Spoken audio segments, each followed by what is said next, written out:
near. Get ready. Hello there, everybody, and welcome to episode 51 of the Play to Win podcast. My name is Tyler. I am your host this week, and I am joined, as always, by my ever so amazing, awesome, and fantastic co-host, Keiran. And we are also joined this week by a very special guest. We are joined by Ellie over here. Not sure where Keiran will have her on the screen, but we're joined by Ellie over here, top right for me. How are you doing? Hello, I am doing absolutely swell. It is a beautiful sunny day in Ireland, which is not a phrase I get to say a lot. And absolutely delighted with that. So I've had a nice sun-filled day. What's the weather normally like there? Gray and thin rain.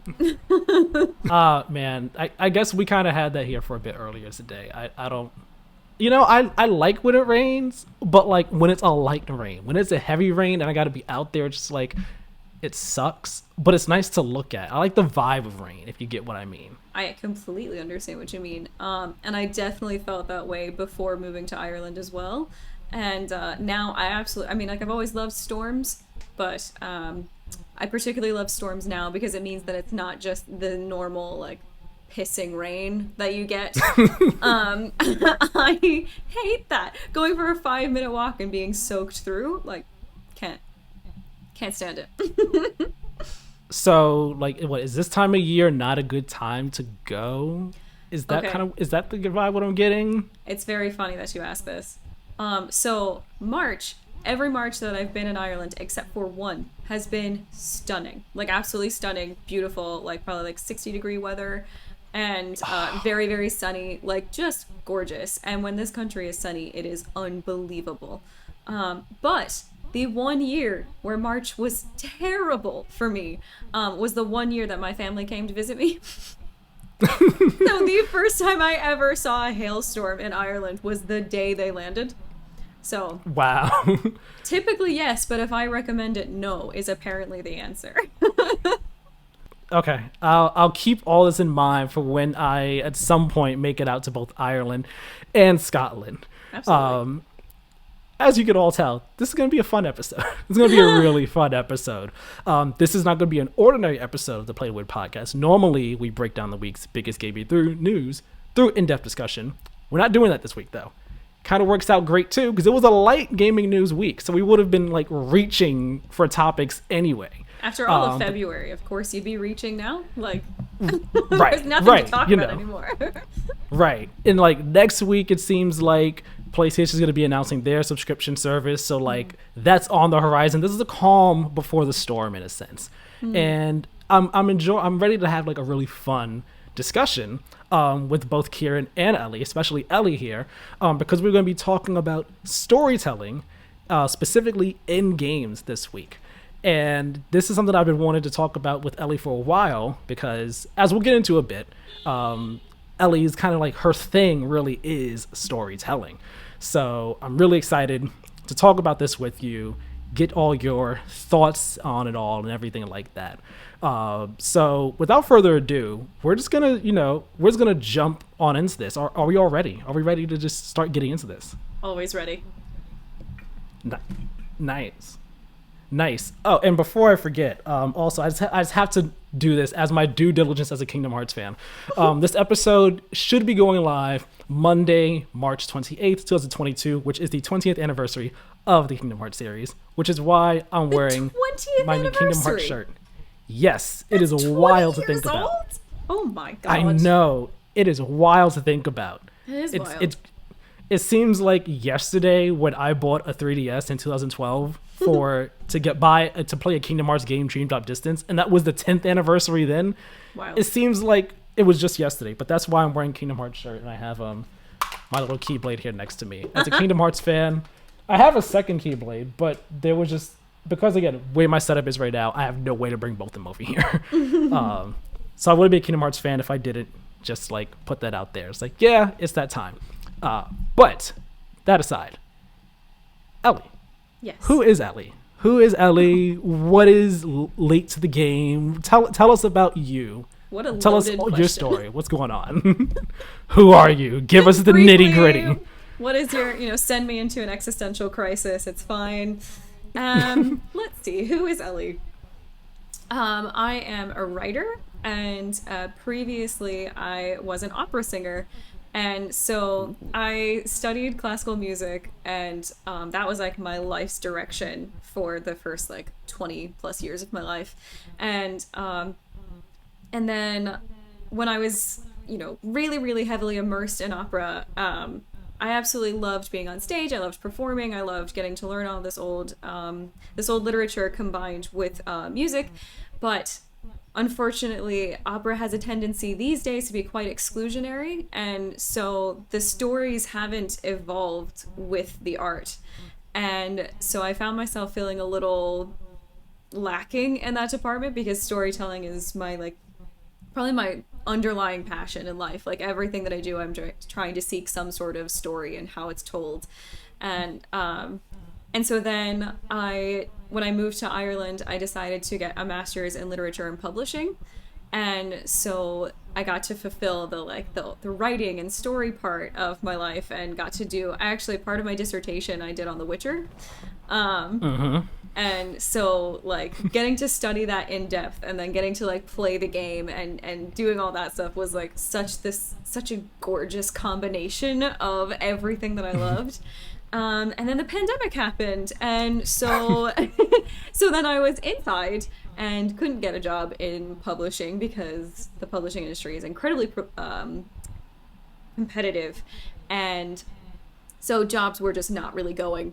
And so I then was just like, well, I'm at home, I'm unemployed, and what am I going to do with my time?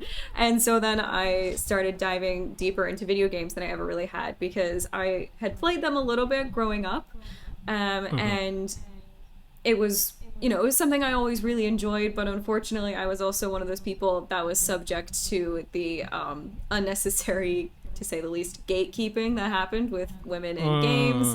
And so it was always like, when I wanted a console, it was like, you just want that to impress your boyfriend, you just want that to impress these guys. And I was just like, I could not care less about men, I just want to play video games. Men suck. They're not deserving of my attention or needs right now. I don't care about them. I just wanted to play like a cool, like, what there was like a specific Lord of the Rings game that I really wanted to play. It was like War in the North, I think. I absolutely loved it. I think it was on Xbox, but nice. But so I was subject to that kind of nonsense, unfortunately. And so I didn't really play games, and so everything, like my focus was just always geared towards books and academia. And then through college, I got myself like a PC gaming laptop, and I started playing League of Legends. And so then it was just like always this tangential part of my life. And then when the pandemic kicked off, I was like, I am going to fall into this head first. I'm going to decide, like I'm deciding now to just dive in and see what that looks like for me. And so then I kicked off what I do like for fun now, which is Late to the Game, which is my blog and podcast and streaming life. And that's where I just get to investigate all the games that people know and love like desperately. And I get to compare them like in real time, which is really cool. So like like God of War 2018 and Horizon Zero Dawn, which came out in 2013, and Witcher 3 in 2015. But I got to have those experiences all back to back. And so I get to compare these like huge legends of the industry, and just kind of really evaluate them for like, wow, how did they do storytelling in video games, and how can I combine that passion with this medium? So that was the long-winded version of who is Ellie, but that's me, and that's my story. No, it was great hearing it all. Do you play any League, Tyler? I do not. My only knowledge of League is memes that people make of it, and the 3 episodes of Arcane that I watched. Oh my god, which finish I'm Arcane. Gonna go back to. Okay, I'm gonna go back to it. I want to finish it. Here's the thing. I'm not gonna say any spoilers for those who have not watched it. Everyone's seen it, Tyler. No, but here's like episode 3 left me in such a state of emotional distress and trauma that I was just like, I almost cried at the end of it, and I was like, I need a break. I was like, I need a break from this show. And whenever I think about going back to watch it, I'm like, do I want to subject myself to more potential like Yes. sadness and trauma? And I Yes, don't know if you I do. want to. You do. It is so good. It's worth getting wrecked over. Like, it's so good. I mean, I made it through 2 seasons of Euphoria. I'm sure I can finish Arcane. You can. Okay, I'm sure I can. It's a matter of committing to doing it. Just like I'm sure that like when God of War Ragnarok comes out, we'll like get you on for that. I mean, you said like you had mentioned Witcher before, and I was gonna say like yeah, you just mentioned one of Keiran's top 5 favorite games of all time. Same. I have a little section like in the doc I made here of like a moment for you all to geek out about Witcher. I mean, if you want to jump that in now, by all means, go ahead. Specifically because I know the next saga just got announced. I have not played Witcher. I want to play Witcher 3, but for me, I'm like, I know Witcher 3 is like the continuation of 1 and 2. And I know at the beginning of the game, they have a thing where it's like, yeah, you could like choose choices based on like things that happened in previous games, but I'd rather have like played along the whole story myself, so that I'm like I know what happened. This is something I did. You get what I mean? Like I feel weird jumping into it at the end and I not would like having to offer a those counterpoint. connections. What's that counterpoint? You don't need 1 and 2. They're not nearly as good from what I understand. I jumped in at 3. And that conversation, like genuinely, the moments you're talking about where like you can pick what happened in the previous games, they are of absolutely no consequence. It's a one-off conversation where you just decide what happened previously, and it doesn't mean anything for the rest of your game. And Witcher 3 is a like inarguable masterpiece. So yes, just jump in. I'll add Witcher to my backlog. It's Add lengthy Witcher as to it the is. top of your backlog. It's so good.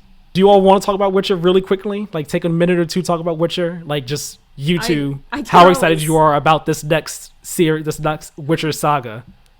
Yeah, 100%. It was actually like the first game I really finished, so like it's just always going to hold a very, very special place in my heart. But yeah, like it's a game that really like made me contextually understand environmental storytelling and the power of music and narrative design and like I don't know, it's always going to set the bar for what an RPG should be for me, because like I absolutely love like a straightforward storyline where it's like, you know, you're on rails basically, like you like this is your preordained storyline, and then when an RPG happens and it's like, okay, here's your storyline, but here's also all this other stuff that we just decided to add in because we like making the map bigger. Like, I'm not interested in that. Like, the difference between one of those on-rails stories and the RPG should be, like, really good side quests.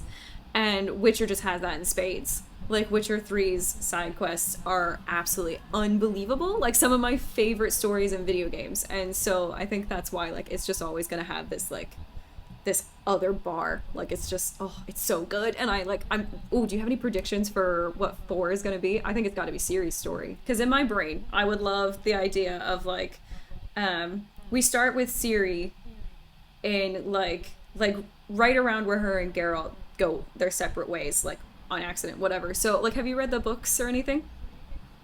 Okay. Like, Witcher is just my everything. Like, I talk about it every single day, I think.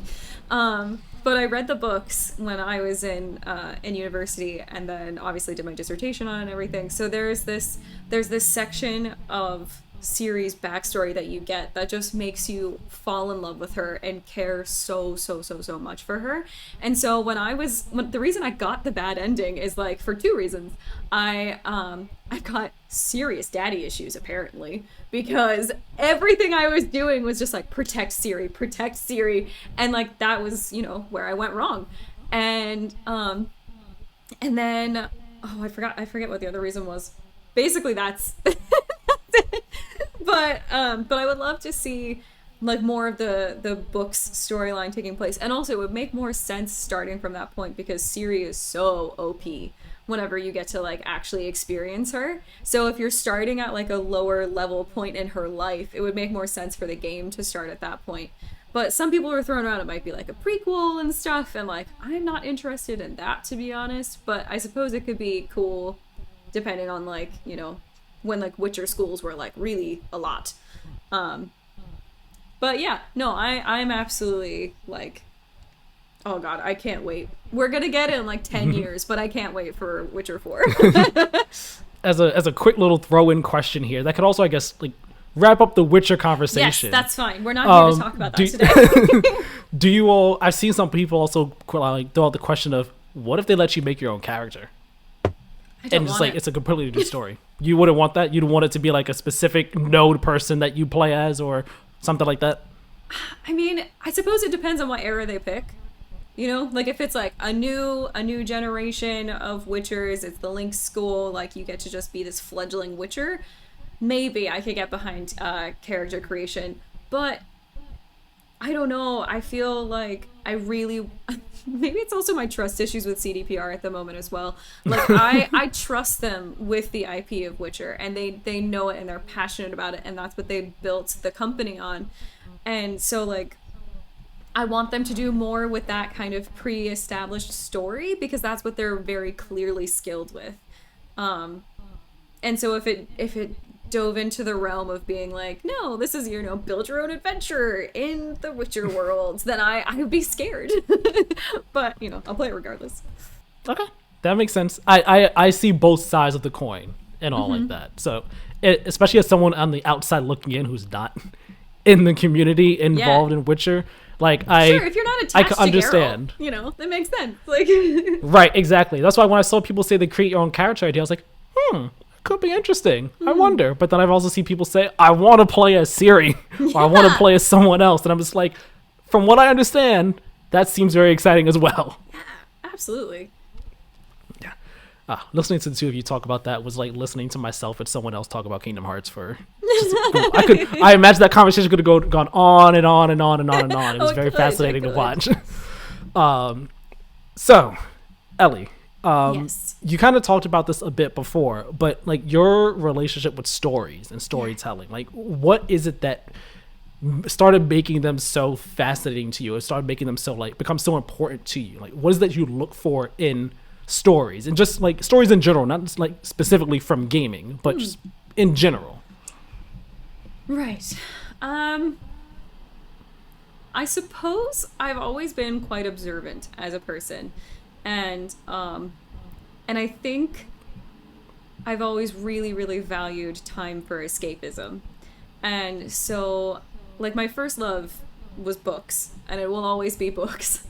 And so, I think getting to explore reading from a very young age, and having that be, it was such an emphasis in my childhood as well, like from my mom and everything. And so I think, I don't know, it just, getting to absorb different stories and understand different character motivations and figuring out like, how did an author come up with that?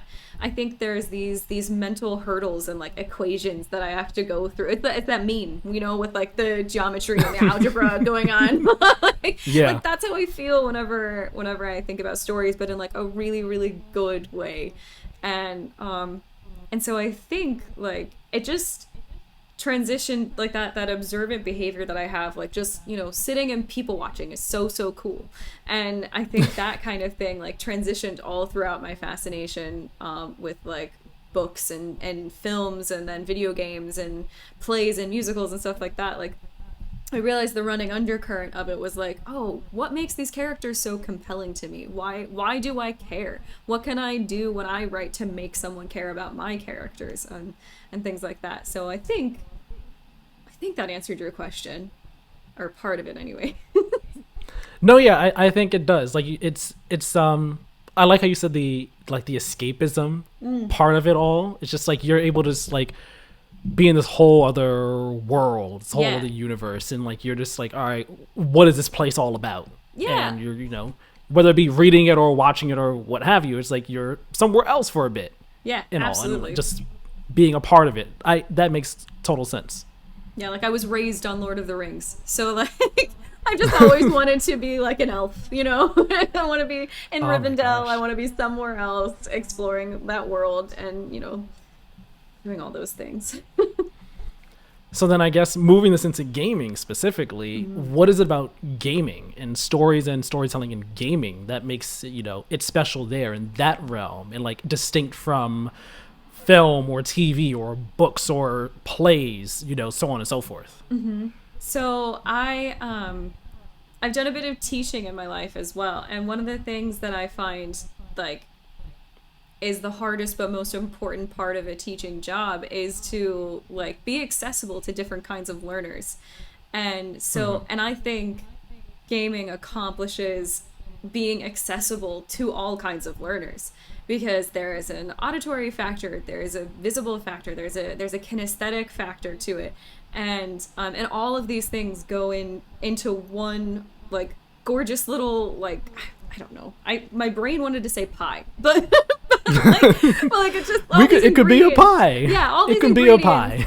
All these ingredients make up a gorgeous pie for you to devour one piece at a time, and I think that accessibility is just incredibly important because, I mean, for instance, if I'm attending a presentation or something and there isn't a visual aid, I'm not going to understand. Like, I am not an auditory learner, despite the fact that I'm a musician, and like it's a tragic irony of my life. But I mean, it's fine. Learning music just by listening to it is very different from listening to a person verbally tell you, this is how you do this. This is what this is about. It's a different thing. Yeah. So I'm very much like a tactile, kinesthetic learner and visual.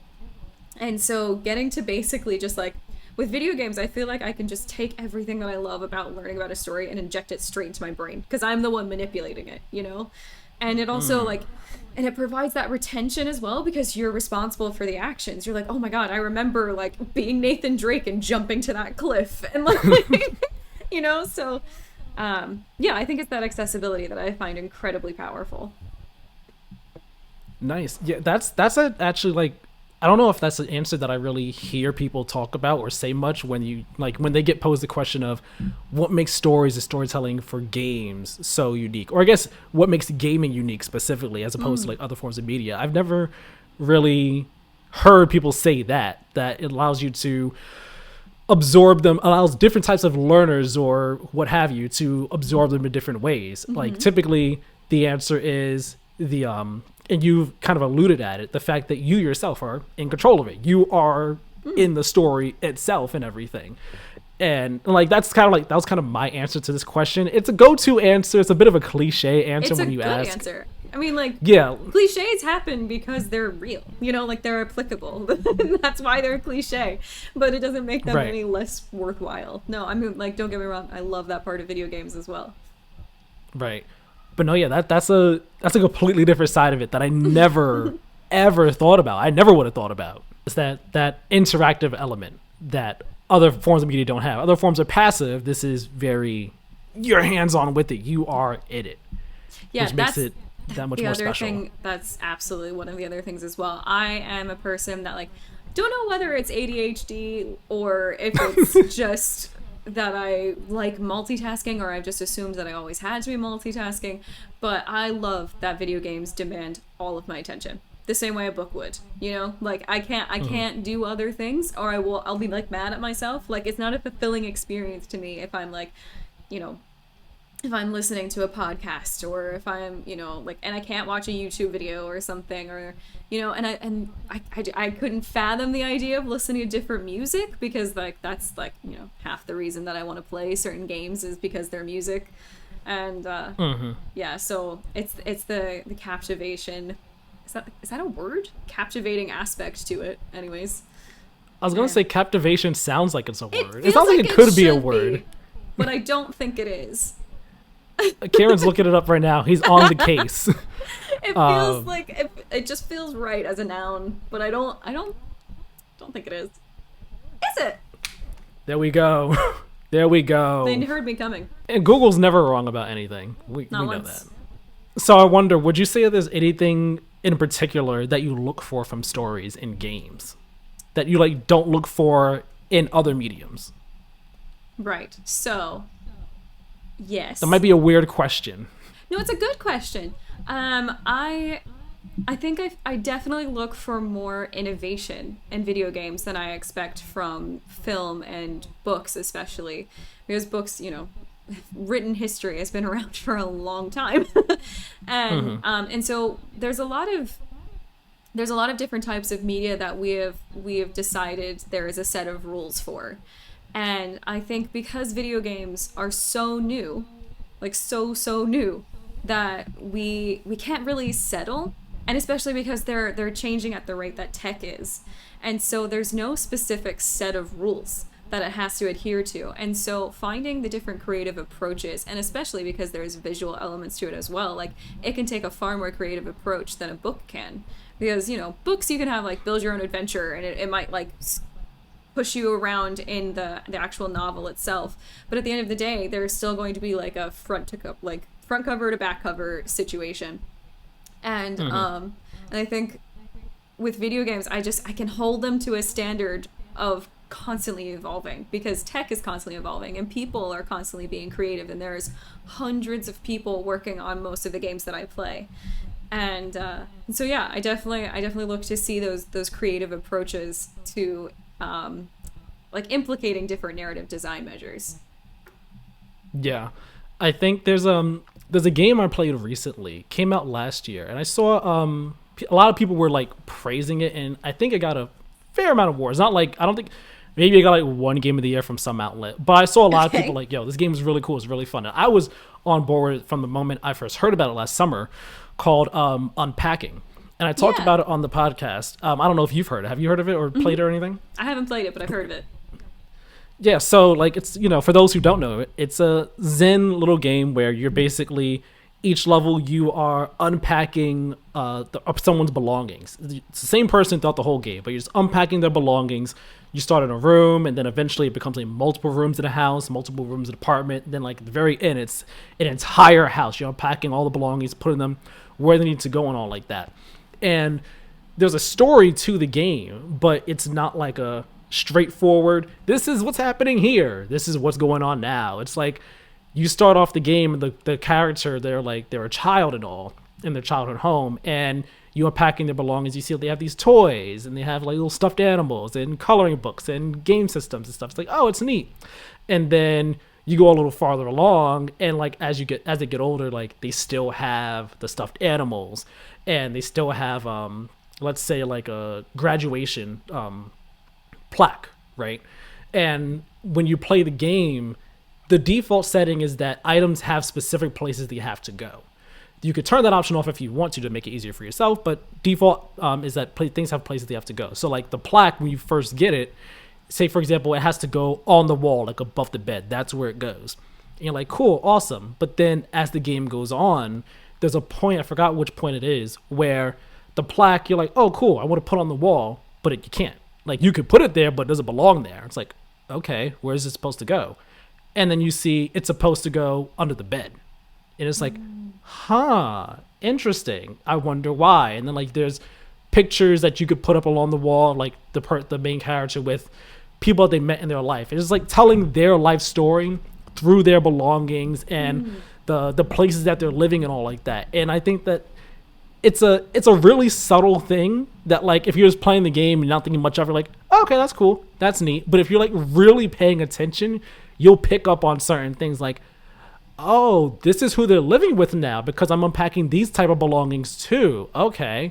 Oh, they have this person in their life now, so on. And it's really interesting and neat. And that's something that like you can only get it in a game, really. You can't get that in a movie or whatever other form of medium you want to talk about. I love that. Yeah, I think that the subtlety in narrative design is something that's like a really, really hard balance to strike. And like an entire game based on object significance is really cool. I love that it just sounds like, an unpacking sim at the start of it, and it actually delivers a story that's really cool. And it makes sense. Yeah. It's definitely, it's a fun unpacking sim. Like, at the start, it's real chill. And then by the end of it, once you're unpacking a whole house, you're like, all right, now. I done did the whole bottom floor. It took me 45 minutes. Come on now. I got a whole nother floor of this house to do. Seriously? Really? But it was a fun time. It was a fun time. That's very cool. I wanted to pull something, a quote, kind of, sort of, from one of your pieces. Oh, my hand is kind of like tensed up. Oh and my everything. gosh. It happens at times where like I'll close my hand and then my fingers will be like, "No, you're not opening. You got to fight for that opening." That's terrifying. I don't know why. Yeah, that sounds like a problem. I'll be fine for now. If it ever becomes a real problem, then we'll go to the Fine. doctor. Yeah. We'll see what happens. Hopefully, I'll be fine in 10 years. From one of your posts, why my God of War love is so melodramatic. I don't know if it was the most recent post that you put up. I think it might have been. It's one of the more recent ones. One of them, yeah. And I liked this. There was a specific like line or like two lines in here, but I think like in the context of the whole paragraph, it makes the most sense. Okay. So I'm just gonna read it here. What you said. Good. In terms of the story itself, it might not be revelatory. It's beautiful, but when held up to the standards of a novel, I don't think I could commit to saying this gorgeous and nuanced father-son relationship is groundbreaking. But for the display and the impact to use a game as the vehicle, that's something special. Books are brilliant for building empathy, but games have to fight against more consciousness because it brings in the player psychology. The developers had to accomplish creating a game that was enticing enough that it could live harmoniously in our world, already plagued with daddy issues, as a game about a not present enough father. Watching that relationship bloom to the safety of a game while still feeling personally responsible for its progression is an overwhelmingly powerful experience. And I think that kind of like really, like I read that and I was like, yeah, that's like so that glad. right there. I was like, that right there really speaks to what makes, not just what makes games special, but what makes stories in games, what can make stories in games special. The fact that, like you said, this is a story that like it's not a unheard of story. Like we see stories like this all the time in like books or in other mediums of like a dad and their child. They don't have a good relationship, and over the course of it, they bond and fix it and everything like that. But the fact that it was done in a game, and as big a budget game as God of War, and on top of that, rebooting the God of War franchise around this concept. Like it works on so many levels that it just makes it all the more impressive and amazing and fantastic. And I think that's like a nice segue into this this topic I have here, where like how gameplay and story can intersect in like some really impactful and great ways. And God of War 2018 has a couple like great examples of that. I'm gonna say for this section right here, like I'm gonna try and stay spoiler free, because again, like some of these games are like some of the games that we might mention that anyone has ideas on. Like, yeah, of course, if you have a game in mind where you think that the gameplay and the story meshed at any point in like really awesome, impactful ways, by all means, mention them. I'm gonna try and stay spoiler free, just because I know God of War 2018 fairly recent. I have a couple others here, but I'm not gonna say them all right now. Like we'll just bounce around and all. But like God of War 2018, for example, that moment, I think about halfway through the game, where you have to go back to your house. Yes. We all know the moment I'm talking about. Like that's a moment where the story, for me at least, the story and the gameplay mesh together in a really powerful way, because it's like gameplay wise it changes the gameplay in a sense, and you feel the weight of that in the gameplay, but also just the story implications of it, just like what that means. And then when Atreus was sick, I guess that whole time frame, but also like when you are in Helheim, I believe is the name of the place, is the name of the realm. Like I think the gameplay and the story, they really mesh well there, because he's not there to help you out. So now It's like, whoa, I'm feeling the implications of this. And then when he's also just being real bratty shortly after that, it's like the gameplay again, it's meshing with the story in like really awesome ways, where like you are really feeling the story changes. You are feeling it yourself, and that's not something you can really get from other mediums. Other mediums, you can read it, you can hear the character's thoughts, you can see it, but you're not really in it yourself. You're not really feeling that. It's like, yes, in God of War, it's Kratos' story, but because you are playing as Kratos, because you're so invested in it, it's like I'm a part of this. I'm a part of this bond that they have and what's going on. And it just really puts you into it. Absolutely. Yeah. So for the for those out there that might not know like what narrative design necessarily is, it's a lot more than just writing the story. Narrative design is where gameplay and story intersect. And so it's simple things for me, like obviously those moments that you mentioned, like huge. And I remember being absolutely blown away because like by the time that Atreus is taken away from you, is you've developed a pattern in your fighting of using him. And so it's suddenly like you feel the importance of the gameplay mechanics in his absence, and that is incredibly powerful. And that is like a really bold move as well, because you have to make sure that you have made this character important enough for that to be felt. But there's little things to me like even just the way Kratos like gets health, like it's such a simple thing, but in order for Kratos to pick up health, he has to stomp on something.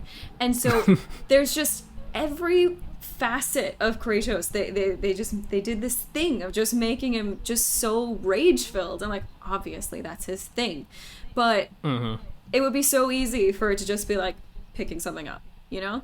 Or like the way he opens every single tomb, because God, he ransacks tombs, but like throws open the lid and like, you know, snatches something out. Like every part of him that's so aggressive and so abrasive, without even a second thought.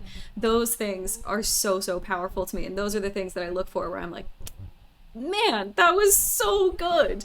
Like, because it's this sense of earning the story as you're going through it, and I find a lot of those little pieces are what build. You know, they accumulate, and they are the thing that makes a story in a video game format really powerful. So I'm just agreeing with you, basically. Like, obviously.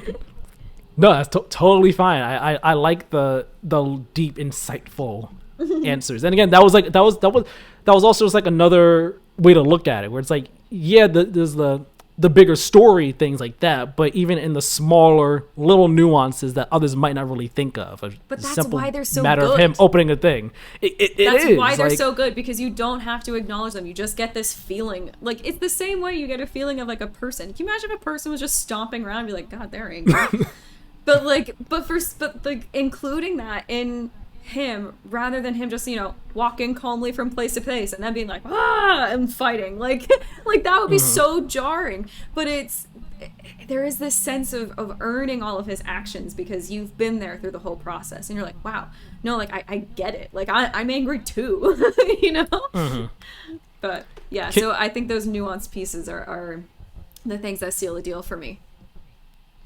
Keiran, do you have any games in mind where like the gameplay and the story just like really intersected in great ways that were impactful for you?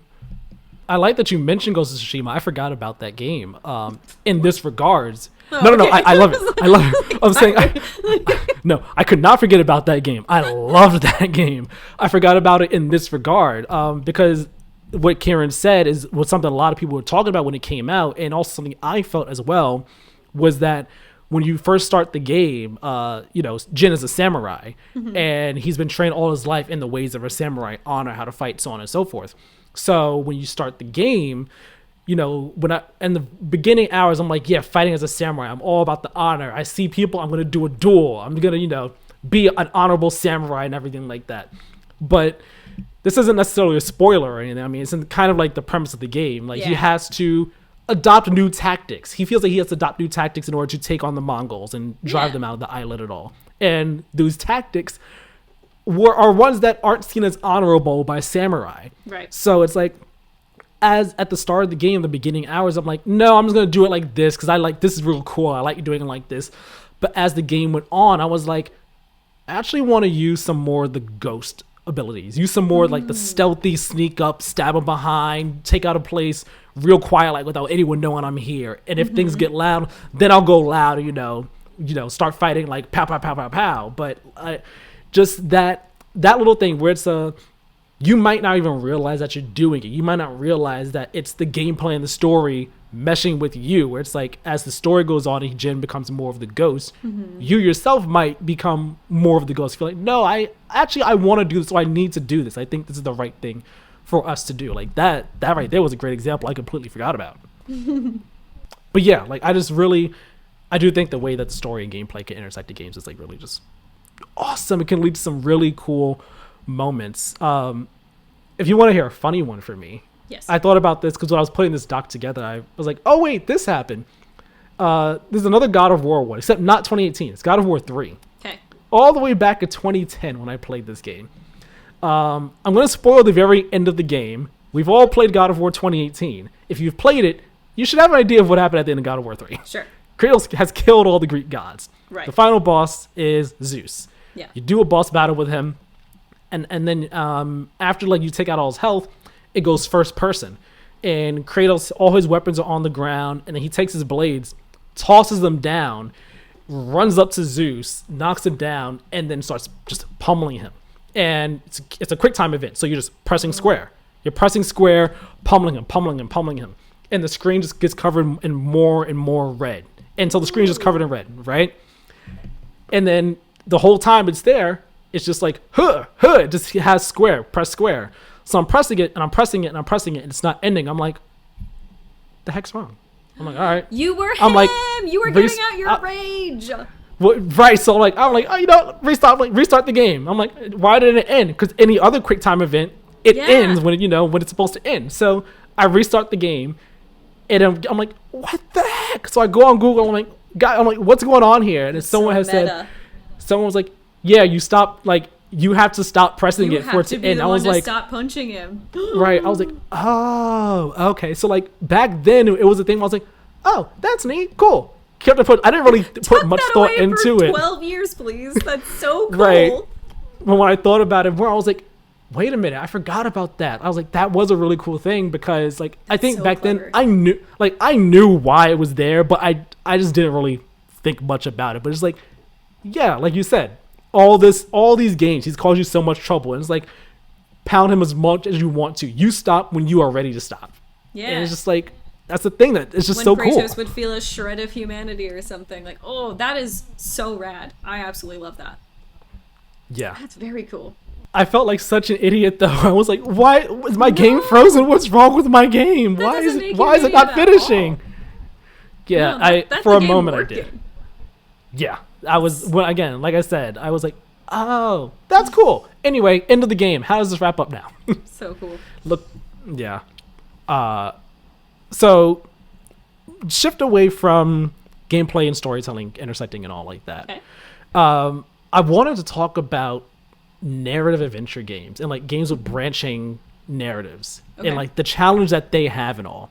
So games like Telltale's Walking Dead, Life is Strange, Detroit Become Human, which I saw you were playing. I have yet to get around to it. It's been in my on my PS4, my PS5 for 2 years now. Until Dawn, like those types of games and all. Mass Effect, the trilogy as a whole, specifically Mass Effect 3 is part of this conversation though. Like the challenge they have of making it feel as if your choices matter and have an impact, but also like giving the player, like making them feel like they have agency over the story while the developer is still telling the story they want to tell. Totally. Like, what do you think about those challenges and all? Because I don't envy those developers at all. Like I love those types of games. I love the being able to be like, all right, this is the story I'm telling with, within your sandbox, I guess you could say, with the tools you're giving me and the choices you're saying, this is the story I want to tell with these characters and all. Yeah. But I'm just like, man, I can't imagine all the behind the scenes work that has to go behind it. So I did like a brief enough course on narrative design, and one of the things that we talked a lot about, obviously, was illusion of choice, which is, and so like I'm sure you guys know what that is, but for anyone that might not know, it's basically like it is a device that allows the player to feel like they have some sort of agency where the developers are still leading you exactly where they want you to. Usually it's the kind of thing, and Detroit Become Human is actually like an incredible example of this, because they give you the behind the scenes map to it. So whenever you fulfill a scene, at the end of it, you get to see the narrative arcs that you could have gone on. And those moments where it's the illusion of choice are like where it's, there's 3 options and it doesn't branch out to any other possibility. Like, no matter what option you pick, it goes to the same one. And and so I think those are so hard and so incredibly clever in design. And I think doing that well is really difficult, because you do have to, you have to play with the idea that that the user is, suspending their disbelief. There's that whole psychology aspect whenever a person enters a play or plays a game or anything like that. It's the suspension of disbelief, so that you're just buying into whatever this person is creating for you. But that's a hard balance to strike, because sometimes you can go a little too far and the player's like pulling the wool off their own eyes, and they're like, listen, this was too much. This was too obvious. This was too clear. I needed you to lead me there a little bit more gently. And so the illusion of choice is so important in those games, and when they're done well, like, they're done masterfully, because you don't know which one of your choices was technically arbitrary, and it does make you feel like, oh, I'm really, like, I chose this because this character clearly has this kind of motivation. And when those are consistent options throughout the game, that's when I think it's done so well, because, like, even if you don't study literature or study any sort of writing, just a normal human has a perception of a character and a person's motivations. And so when that somewhat arbitrary track that we've decided on gets veered off of, we notice it, even if we weren't intentionally looking for it in the first place, which is spoilers for end of Game of Thrones shows. But did you guys both see the finale? I haven't watched the show. I want to watch the show, haven't watched it, read the first 2 books, have not finished the 3rd book. Sure. It's fine. I know about how the show ends in a broad spectrum sense. Yeah. So basically, anyone that fell in love with that TV show, watched it, absolutely adored everything about it, they had an understanding of what each character's motivations were. And why there was such a huge uproar at the end of the last season was because, there was especially one of them that I find myself, there's 2 that I find myself, personally, hurt by. and one of them, one of the characters had this random descent into madness. And, it was so instantaneous. And, you can lead me down that path, but you have to make it make sense. I need to understand that character's motivations, because, a descent into madness isn't just, one day they're different, And so that is my analogy to transfer into all of video games, where you are leading someone down this path, but it is their choice to make the decisions. They have to sensically move themselves down the path of this character arc. And that is so hard. So hard. Because it's hard to get it done even when you're the only one controlling the story, let alone when you're giving a person the option to make their own story. So yes, that's my thesis, apparently, on this kind of thing. See, you brought up Game of Thrones, and that immediately made me think of Mass Effect 3, which is, again, part of why I brought it up for this section. I don't know if you know about all the controversy surrounding Mass Effect 3. I haven't played it. I know that there is a bewilderingly tragic ending. I don't know with what characters. I actually am pretty blissfully in the dark about that one, because I know I will be playing it, but I know it's very sad, and a lot of people were really mad about it. Yeah, so I haven't played Mass Effect 3, but okay. I haven't played any of the Mass Effect games. I want to. But I remember when that game first came out, and the uproar that people had for Mass Effect 3's ending, because, the whole thing about Mass Effect's trilogy was, you're making the choices, your story choices are carrying over, it's all going to matter and have impact at the end of the trilogy and everything like that. And people were so upset with BioWare at the end of it, because no spoilers, because again, I don't even really know specifics of it, but you get to the end, and from what I understand, the end of the game, before you get to like the final choice, it brings in some new concepts that are just like, huh, what? Why is this being brought up now? But the final choice, like your ending, is essentially the same in just 3 different colors. Right. And people were just like, what about all these choices I made? Like, why does it have no like real impact? And it was so bad that that BioWare ended up like caving and saying, all right, we're gonna put out this like update DLC that adds more context and stuff to the ending to try and make it more fulfilling for people. But for me, and I think for a lot of people, I don't want to say for a lot of people, but for me, and I've seen other people say this, I think that was opening Pandora's box, but like not in a good way. Because I remember back then I was saying on like IG and comment sections and stuff, I was like, guys, I get you all are upset about this, but as someone looking from the outside in, I don't think this is a good idea, because while yes, I understand being upset that you wanted your choices to have more impact and all, this demanding that they change the ending Insane. to like fix yours to what you want it to be. Right. That's like, it's like it becomes the question of, when is a property no longer the creators? Like, is like when the game is released, does it still belong to the creator, or does it belong to the fans? Who gets to say what happens with the next and all? And I feel like BioWare caving and saying, all right, fine, we'll do stuff to the ending to make it a bit better for you all. Open Pandora's box, because now we end up with Snyder Cut campaigns and all types of other things where it's like, no, we want this and so on and so forth. But back to the game Mass Effect 3 itself, just like, that was just like not a good thing. Like, yeah, the ending might have sucked, but I'm just like, at what point do we held their conviction? Yeah, right, just like stuck to it instead of like caving, like, no, this is what we wanted the ending to be, we get it's disappointing, sorry. This is how it is though. And if you lose fan trust, I guess you lose fan trust, but they did anyway because of that game, regardless of what they would have done. Yeah, I feel like fan service is generally a bad idea. Like, I don't think, like, I don't know.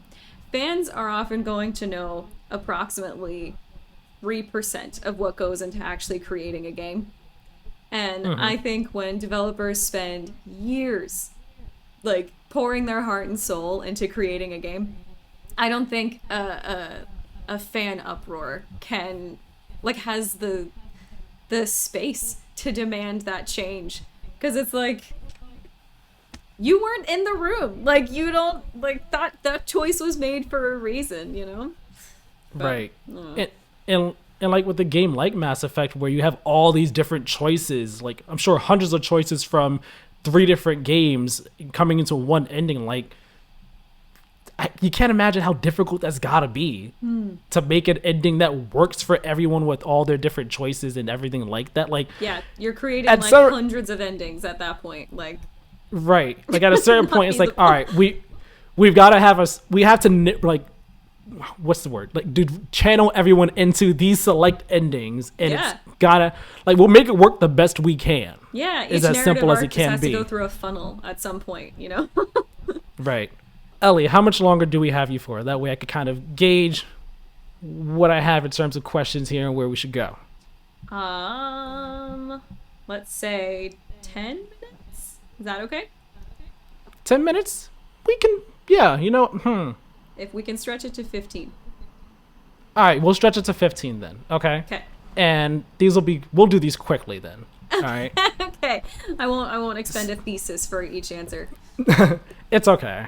All right, so then really quickly, what are some storytelling pet peeves that you have with games? Ooh. I don't know that it's necessarily a storytelling pet peeve, but one of the things that I like, this was the first thing that came to mind. One of the things that I love and hate in equal measure, I think, is probably the very conveniently placed narrative devices. So like, barrels of TNT conveniently next to a wall you need to blow up or get through. Like, completely unreasonable things in reality are like, like they're I don't know, like they're unabashedly gamey and I love it for those reasons, but I also, when I see it, I'm like, why? Could we have not found a different way? But I think that's probably like the top pet peeve. But I also love that about games sometimes. Like Uncharted, the whole series, desperately love it. And I'm not going to say that those things aren't in it, you know? Right. Like, oh, here's this room. Where's the ladder? Oh, let's move this ladder over here. It just so happened to be in here. How did that work out? It's crazy. Yeah. I've been so Your face got so angry just now, Ellie. It was the perfect segue of like what happened to me with Uncharted 1. Oh, I know what moment you're talking about. Yeah, you do. And that moment when I walked into that very tiny room that was suddenly not a giant set piece like everything else in this game. And I was like, this is bizarre. I'm like, oh, we're just gonna climb up here. No, we were not. There were so many guns laying around just for me to be scared. So, yeah, there's that. All right. Let's see. Last story-related question, and then we'll do some rapid fires, like super rapid fire ones. Okay, got it. So the final storytelling question. Okay. Are there ways in which you think that storytelling in games can improve? And are there things that you want games to try and do with their stories, in the future as games, continue to evolve? Oh my god, that is such a large question. Oh my gosh. I'm sorry, but I wanted to ask you this one. I feel like it's a nice summation, nice tie-up for the So what do I want to see happening in games, basically? Yeah. In storytelling? Yeah. I suppose to get them as close to reasonable human motivation as they can. So there's a lot of times where you're going through stories and in video games and you're like, oh my god, this narrative arc is so cool. And then like somewhere along the way, like funding either stopped or timing stopped. And so then it was just like, okay, we just need to like jump straight into the next story beat. And so there's a lot of times where I find that like stories might make like large character gaps. And I think building those bridges, like taking the time to make sure that each of those characters has an understandable motivation, and even if you can't empathize it, like still just being like, oh, of course that character did this. I think getting to more deeply and intimately understand our characters builds a far better story and makes it a far better experience for the player. So I think just continuing to innovate and cultivate those practices is what I look for. Nice. Yeah. Nice. I'm on board with you on that. I think that'll improve and like just give us more richer and fulfilling stories. That's not to say that every story needs to be like this opus or anything like that. But like now think of where for the games Croft that are has trying come to from, Right. Right. But like, games that are trying to tell that are trying to tell deep, meaningful, stories or, just stories that want to be taken seriously. Yeah, absolutely. Things like that. It'd be great for them. All right. Rapid fire questions. Okay. I got a couple here. I might just pick and choose which ones. Favorite and least favorite gaming character? Ellie. Ooh, favorite, probably Geralt. Least favorite, Max from Life is Strange. Okay, I listened to your podcast episode and that makes total sense why you said that. I agree with you. I like her, but I agreed with your reasoning. Where you're like, oh yeah, my favorite, my boy Sora, right here. Definitely gonna be writing. I'm gonna be writing a little something about him to go live on the 28th for the Kingdom Hearts anniversary. Amazing. And my least favorite, I don't have a least favorite, but one of my most annoying characters is Seymour from Final Fantasy X. I'm not gonna say why. Well. The reason is that he just shows up so much, and I'm just like, please don't. There's That's so funny. If I say more, it gets into spoiler reasons why. But like, okay. he's a bit of an annoying character for me personally. It's just a personal thing on my end. All right, this is what I definitely want to see. Aside from The Witcher, because I know The Witcher would probably be like a go-to answer. What's a series you would be excited or interested in working on the story for? Oh my god. Final Fantasy VII Remake. All that stuff happening. Ooh. That'd be fun. Love desperately love. I also actually, like, we haven't talked on this at all, but I actually think horror is some of the most incredible narrative design in anything ever. So, like, even if I worked on, like, Dark Pictures anthologies games or something, like the company that just came out with House of Ashes, like, those little things I think are so incredible. So I know eventually I want to work on some sort of horror game or in some sort of capacity with a horror game, because I think that is, like, the finest example of narrative design. Maybe you can help us get a new Silent Hill. No thanks, that's not my kind. I think for me, I think my go-to, no. Oh, okay. I'm not going to say Kingdom Hearts because that's my go-to answer. Sure. But I'm going to go with Spider-Man. Insomniac's Spider-Man series, because he's, like, my favorite superhero. So I would love to, like, just play around in that universe and do Very stuff cool. with them. That'd be really fun. You're a music person. Yes. What's your favorite gaming soundtrack or score? Maybe Journey? I gotta put this down. I mean, Austin Yes. Wintry is perfect in, like, every single way. And Journey is a masterclass in scoring for a video game. So Apotheosis in that game. I love that song so much that I had to, like, the song in the game as a whole, but that song so much, I had to look up what Apotheosis meant, and I was just like, it adds so much more context to the end of the game. he's so good. Oh my gosh. He's So so good. good. Mine is, like, my go-to, again, Kingdom Hearts. I love everything Kingdom Hearts. Kingdom Hearts has an amazing score. But I'm not going to go with that one as my go-to answer. I'm going to say my other go-to answer, Persona 5 Royal, has just amazing music. Like, it's like jazz. It's just so good. It's just so good. Persona 5 Royal and Strikers. It's just, I could go on. I'm not going to. Two more. I'll do two more rapid fire ones because I just like these two. What is a game you have a love-hate relationship with? For me, it would be Call of Duty Modern Warfare 2019, because that's, like, I love the game. It's a lot of fun, but it became a job for me, and I ended up hating it.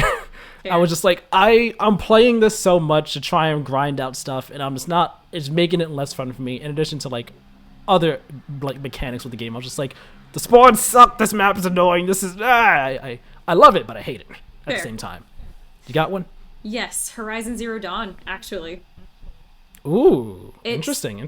The story is so good, but they teach you how to play it so badly in the beginning. And then, I mean, to be fair, a lot of it as well, like, I took a year off starting and playing 20 hours and then finishing it. So, yeah.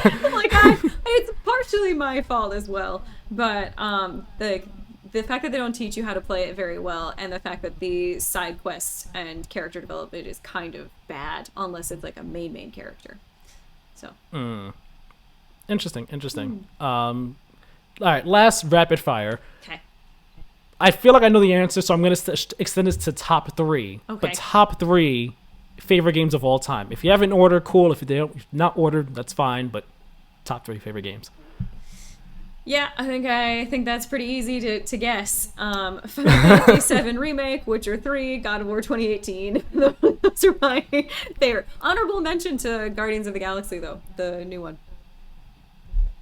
I liked it, but I had issues with it. Different conversation. For me, anyone who's listened knows my top three in this specific order are God of War 2018, Persona 5 Royal, and then Kingdom Hearts 2. Wow. Kingdom Hearts 2 held the top spot for 12 years until God of War 2018 came out. And then it got knocked down to third place after Persona 5 Royal. So Wow. it held the title for the longest time. The champion. But those are my top three. Nice. So that's rapid fire questions. All done and done. I guess we'll briefly just talk what we've been playing. We got, like, what, 5 more minutes, right? Ish? Yes? Sure. No? Yeah. Okay. What have we been playing? Have we been playing anything recently? Yes, so finished Horizon Zero Dawn very recently. Watching my partner do a playthrough of Forbidden West, so I don't know if that counts, but I am taking in the story. Detroit Become Human. Actually, I started Kena Bridge of Spirits as well, and found Nice, it, like, I like that one. It's gorgeous and it's beautifully animated, but it's, like, pretty unbalanced. Oh, that game is difficult. Surprisingly difficult. I know there's actually a couple of. Oh, I need to get back into Red Dead 2. I had that as one of my like storytelling and gameplay things I'm merging together because that's an amazing game. I want to replay it. Yeah, I think that's it for me right now. I mean, that's a lot, but I think that's it. Yes. You're bouncing between a lot. That's cool. You gotta. I think you'll like some of those games. Hopefully, all of them you'll like. I think I will as well. Definitely. This week I've been playing Returnal some because they added the new Tower of Sisyphus, the new Ascension update. So co-op's in it, Tower of Sisyphus is in it, which adds some new story elements to it, some new story stuff. And aside from like the story stuff being cool, like it's adding some nice little stuff to it. The Tower of Sisyphus itself is just a blast to play. Oh my gosh, it reminds me so much of why it was my GOTY for 2021. Like, dear Lord, I love it. I've had to like keep myself from playing it over and over again. I've only played like 3-4 times, but I'm in the top 1,000, right? 770 on the leaderboard. Times. Oh my god. I'm right 770 last I checked on the leaderboard. Wow. For Tower of Sisyphus. I'm very proud of myself on that. You got a bit of trying a to get higher. over here? Yeah, Tyler, our guest from one of our previous episodes, he gave me some stuff about being like, saying like, oh, the game's like the difficult. Like, dude, you beat it in 3 times. Don't talk to us about difficulty in games. Just like, dude. But I've also been playing this game Crosscode, which came to PC years ago, came to Switch and PlayStation 4. I think it was on Xbox, or it is on Xbox. I think a year or two ago. I've been liking it. It's a 16-bit. No, I don't want to say 16-bit, but it's pixel art like RPG, and the premise behind it is like you are playing this MMO, but the MMO from it's set on a different planet. So like you like log into your avatar is on the planet and all like that, but your character has amnesia. It's a bit weird. It's a bit confusing. I'm not gonna lie, but I'm all in on the premise because I love Sword Art Online, the anime. Like, quality be damned. Like, I know some people don't like Sword Art Online. I love it. That show is all about a VR MMO that you, at least the first half of the first season, the characters get in it and then they're stuck in it and like they live in it for like 2 years and all like that. But like other seasons, like you're just actually inside a VR MMO. You're in the game. And like, I love that idea, that concept. So since this has a similar concept, I'm just like, I love this. I'm all in on it. So I've been playing that a little bit this week. Nice. Probably talking about that some more next week. I think I've also been playing Stardew Valley and Outer Wilds. I wonder what you're gonna think of Outer Wilds, because I know a lot of people really liked it in terms of like gameplay and story as well. Like, I really wonder what you're gonna think about that. I will let you know when I finish. Alrighty then. Well, I think that's gonna wrap up episode 51 of the Play to Win podcast. Thank you all so much for watching and or listening. Thank you, Ellie, for joining us for this super fun episode. I really enjoyed it. Tell the people where they can find you. I am Elementally on Twitter and Instagram, and that is the word element and then ELLIE. And I also have a website that is latetothegamegang.com. And my YouTube channel is Late to the Game. But you can find everything on my Instagram or Twitter. So I like when you changed your Twitter name to Elementally for what it was before. When I saw that, I was like, give you like a golf clap for the cleverness. I was like, I like that. That was clever. That was clever. Nice play on words right there. Thanks very much. With the new color aesthetic too, I was like, it's more works. Me for sure. I mean, like, I obviously am a bit of a nature lover, as you can tell by my half sleeve. So yeah. Bringing in like elements and the nature and everything like that, it's much more my vibe. So nice. Thanks. You're welcome. You can find me over on Twitter at TylerMiller2496, where you all know I talk about anime, games, I'm playing stuff, all types of different things. So follow me over there. Follow Play to Win over on Twitter and Instagram at Play to Win Game. Subscribe to us on YouTube and on podcast services. If you're on YouTube, hit the notification bell. Of course, like, share, comment, leave reviews, all that good stuff, because it's all very much appreciated. And hit up our site, playtowingame at wordpress.com for, it's a home for all of our content. You can read our written reviews and previews that we have over there as well. It's a nice home for our stuff. So go check it out. Thank you, Ellie, once again for joining us on this episode. You are more than welcome to come back on anytime for more fun discussions. Thanks for having me. With all that being said, thank you all so very much for watching and or listening, and we will talk to you all next time. Have a great one.